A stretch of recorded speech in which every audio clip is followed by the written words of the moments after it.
Do you know the heartbreaking story behind Cher, the famous pop icon? As Cher approaches 80, her life has been very different from the glamorous picture many people have. While the world sees her fame, there is a hidden world of chaos, loss, and emotional pain. In this video, you will learn about Cher's hardships, moments that may profoundly affect you. Let's begin. Cher grew up in an uncertain home. Her parents, Georgia Holt and John Sarkeesian, were young when they met. Georgia worked in a donut shop in Fresno, California, and John was a charming truck driver. Their romance was brief but intense. They married quickly in Nevada, full of youthful optimism. However, their marriage did not go as planned. Georgia soon realized that marriage was not what she wanted and left. After some convincing, she agreed to try again for 3 months. And before that ended, she became pregnant with Cher. When Cher was just 10 months old, her parents separated for good. Cher did not grow up close to her biological father, but she is proud of her Armenian heritage, which he passed on. This part of her identity has always mattered to her. Her early years were filled with changes, mainly because of her mother's multiple marriages. Among the many father figures in her life, actor John Southall, Georgia's third husband, was the most present during Cher's early childhood. However, that marriage also ended when Cher was only 9. Georgia Holt married 7 times, including twice to Cher's biological father. In a 1978 interview, she said that social pressures made her feel she had to marry to be respectable, as living with someone without marriage was not acceptable. Because of this, Cher's childhood was full of transitions, new homes, new men, and little stability. Her mother tried to build a career in music and acting, but faced financial difficulties. When Cher was just 2 years old, her mother placed her in a Catholic orphanage for a few weeks to secure steady work and housing. Cher and her half-sister often lived with their grandparents, moving back and forth as their mother struggled to provide for them. Cher had a tough childhood filled with emotional and financial challenges. In a 2010 interview with Vanity Fair, she shared that she felt ashamed of her old clothes and often got scolded for damaging her shoes since her family couldn't afford new ones. Sometimes she used rubber bands to hold her shoes together to go to school. At times, her life changed quickly. They ate canned stew and beans one week, and the next, they lived in Beverly Hills. These ups and downs confused Cher, mixing her dreams with harsh realities. Despite the pain and uncertainty, these experiences helped her grow strong and resilient, qualities that made her an admired woman later in life. During her teenage years, Cher's life was full of contradictions. She stood out for her looks and lively personality, but often felt like an outsider. She dreamed of being famous. While other teens focused on school and socializing, she pictured her future, where she would live, what she would wear, and how she would perform for thousands. School was not her primary focus. Cher struggled with learning difficulties, which made school even harder. She had trouble with reading and writing, and at a time when few understood such challenges, she often felt misunderstood.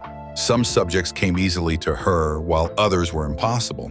Her report cards usually said she was not living up to potential, adding to her stress in a system where she didn't fit in. At 16 in 11th grade, Cher made a bold choice.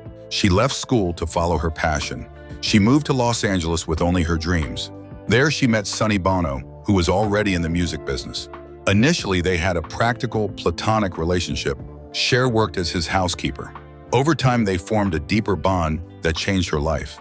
Cher and Sonny created a music partnership that resonated with a generation.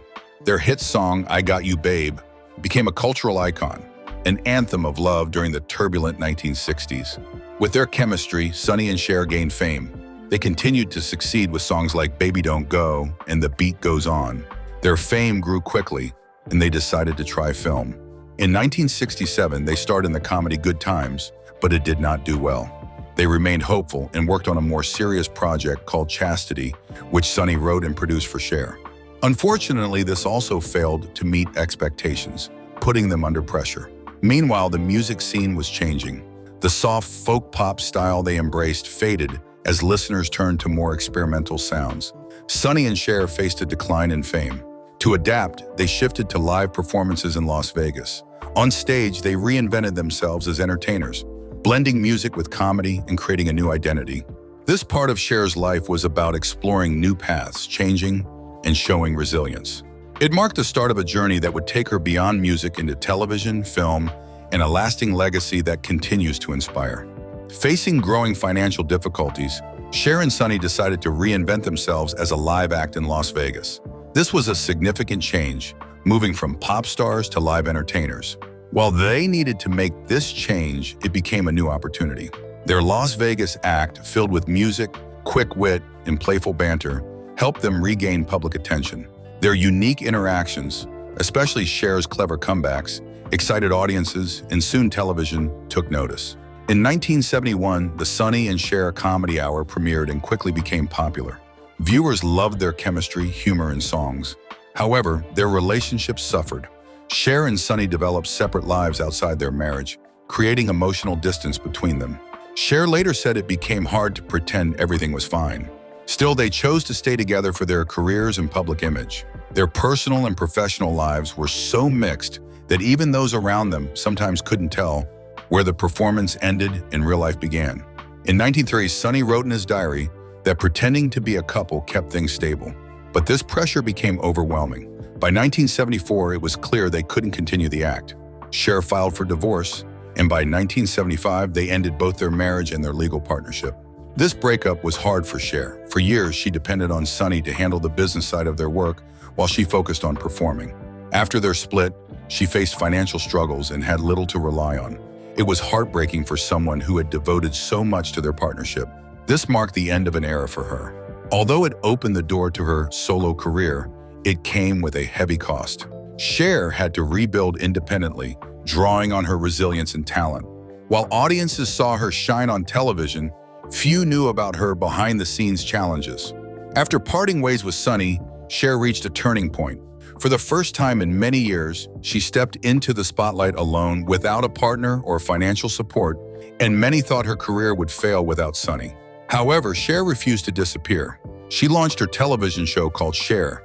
This was a risky move, especially because many said she wouldn't succeed without Sonny. Surprisingly, her show became popular. Audiences embraced her as a solo performer, proving her talent didn't depend on anyone else.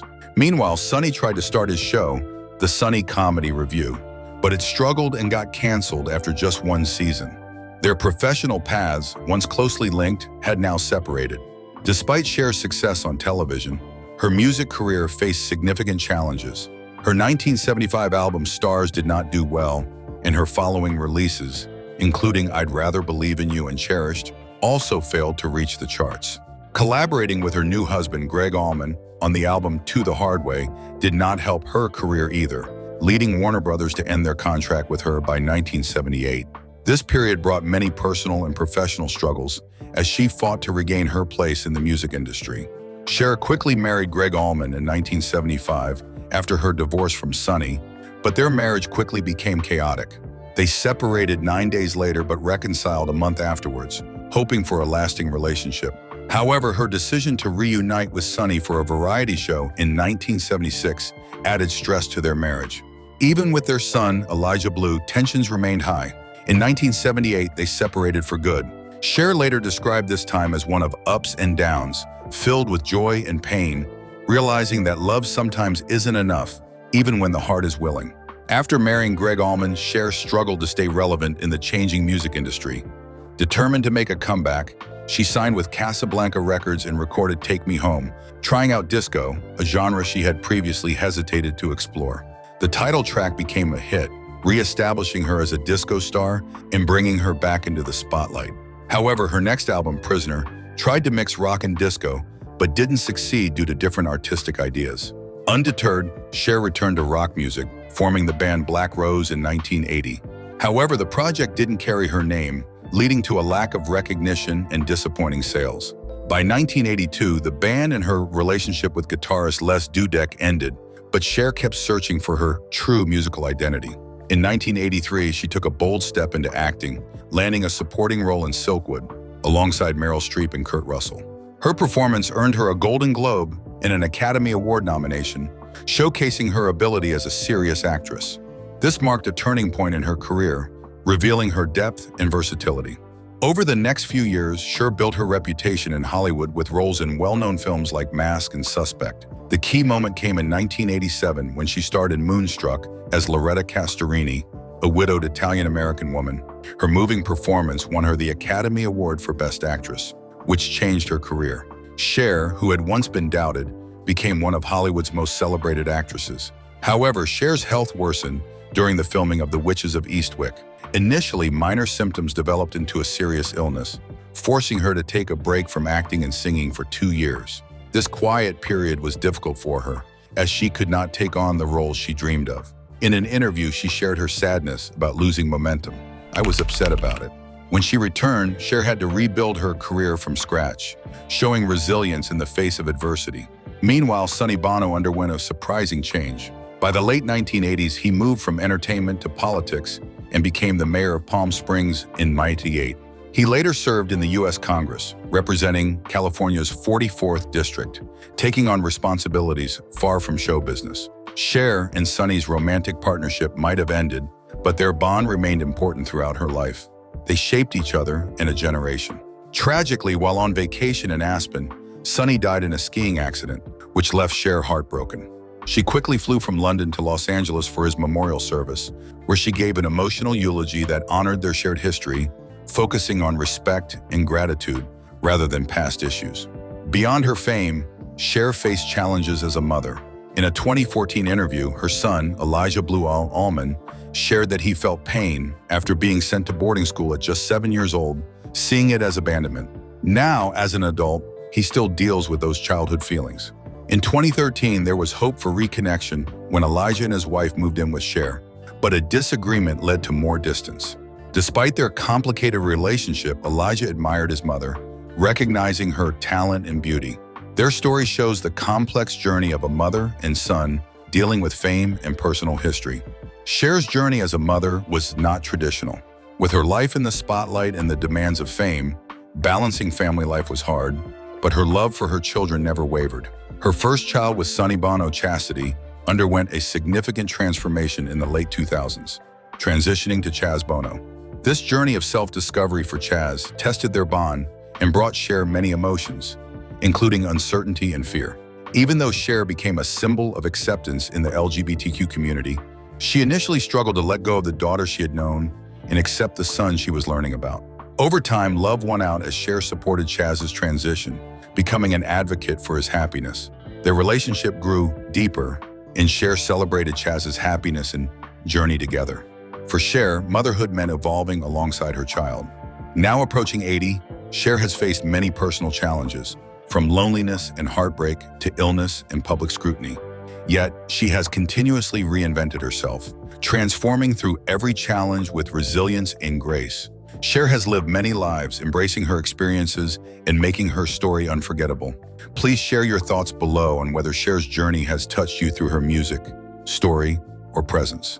What moment in her life moved you most? What does Cher mean to you? Let's celebrate the strength behind the spotlight together.